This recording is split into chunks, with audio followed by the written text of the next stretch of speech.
নমস্কার বন্ধুরা, আজকে আবারও একটি আবৃত্তি নিয়ে চলে এসেছি।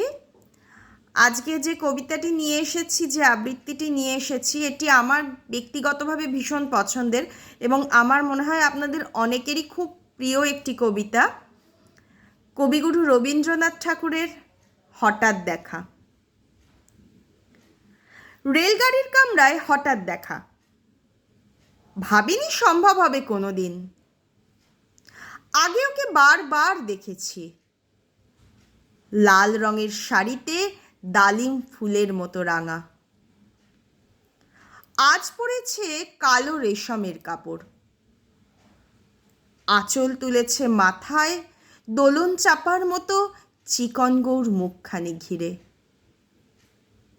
মনে হলো কালো রঙে একটা গভীর দূরত্ব ঘনিয়ে নিয়েছে নিজের চারদিকে,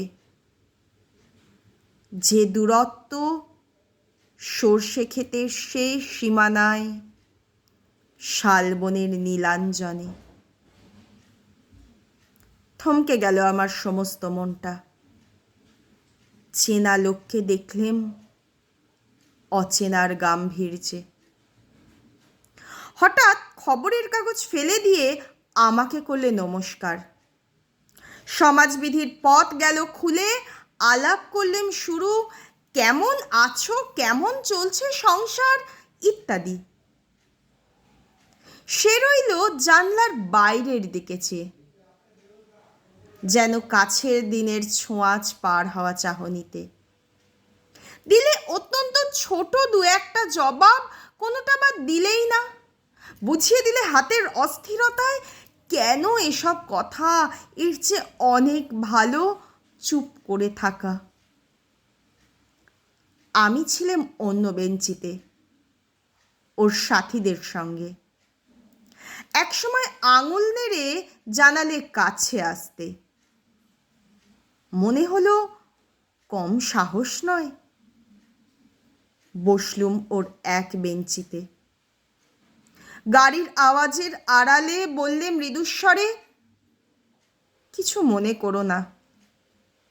সময় কোথা সময় নষ্ট করবার?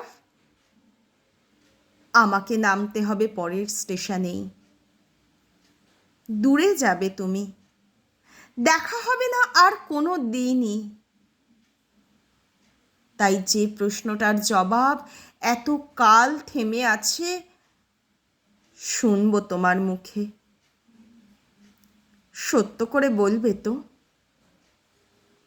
আমি বললাম, বলবো।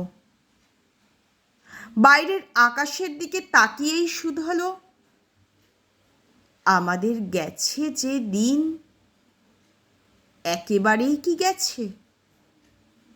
কিছুই কি নেই বাকি? একটুকু রইলেম চুপ করে।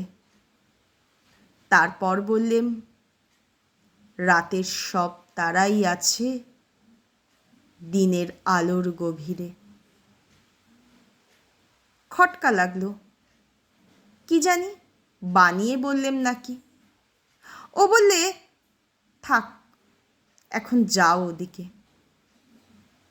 সবাই নেমে গেল পরের স্টেশনে। আমি চললেম একা। ধন্যবাদ।